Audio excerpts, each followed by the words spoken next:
This is why you should never answer a call from your own number. Tim was woken up by his phone constantly ringing, but he ignored it and went back to sleep. That day he went to work, pulled out his phone, and saw that he had a missed call from his own number. He thought this must be a coincidence. He went to hang out with his friend and another call came. This time he picked up and heard his own voice repeating whatever he'd say back to him until he was about to hang up. The voice said, "You're going downhill." He felt very uneasy but tried to let it go. The next morning at work, his number called again, but this time he felt terrified. So he made up an excuse and drove home as fast as he could. He knew deep inside some kind of a confrontation was coming. As soon as he got home, he saw his car pull into the driveway, and he saw himself get out of the car with a terrifying smile on his face. His doppelganger had stalked him and found him. Tim barricaded himself in his bedroom, but his doppelganger was banging on the door. He knew he was almost out of time. That's when he had one last idea. He pulled out his phone and called himself, and he heard his own voice reply, "How are you calling me from this number? Who are you?"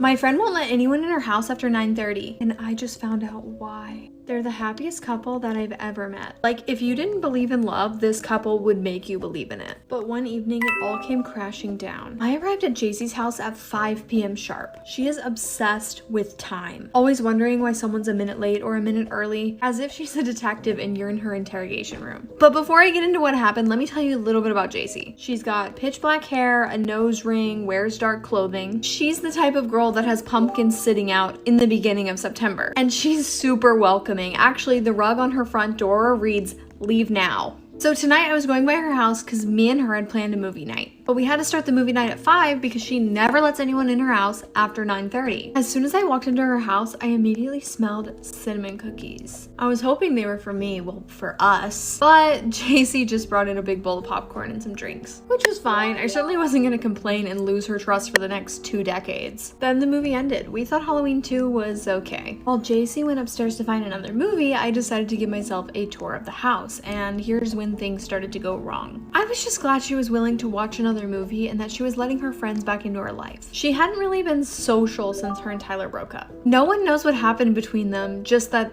they were together one day and then the next day they weren't. After the breakup, no one heard from Tyler again. Then we started the second movie, Saw 4. She fell asleep during the movie, and the next time I checked my phone, it was 9:15. I thought, I better get going soon, even though she probably wasn't gonna wake up in the next 15 minutes. I headed over to the kitchen to grab a glass of water before leaving, and then I saw those cinnamon cookies on the counter, and I was like, she's not gonna miss one, right? After finishing the cookie, I turned on the water on the sink to wash my hands, but I was trying to be like really quiet because I didn't want to wake her up. The water didn't wake her up, but my scream did.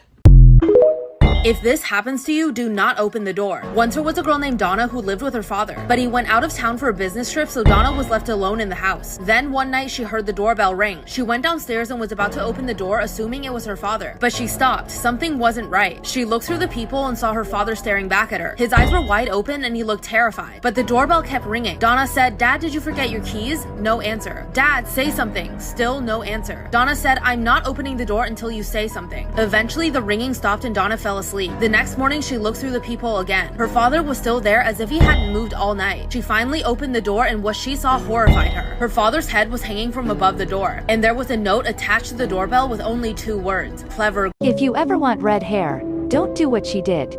Tiffany had always wanted to dye her hair red, but her parents always said no. However, her friend was throwing a house party that weekend, so Tiffany decided to look online for temporary dyes so she could wash it out before her parents had time to notice. She found a recipe online and decided to order it, but one of the ingredients was hidden on the website.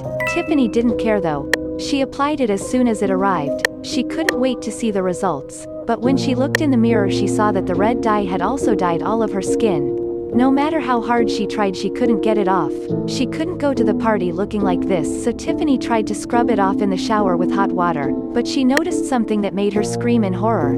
As she was scrubbing her skin, she saw her bones. Her skin had begun to tear off. The hidden ingredient is never supposed to be mixed with hot water.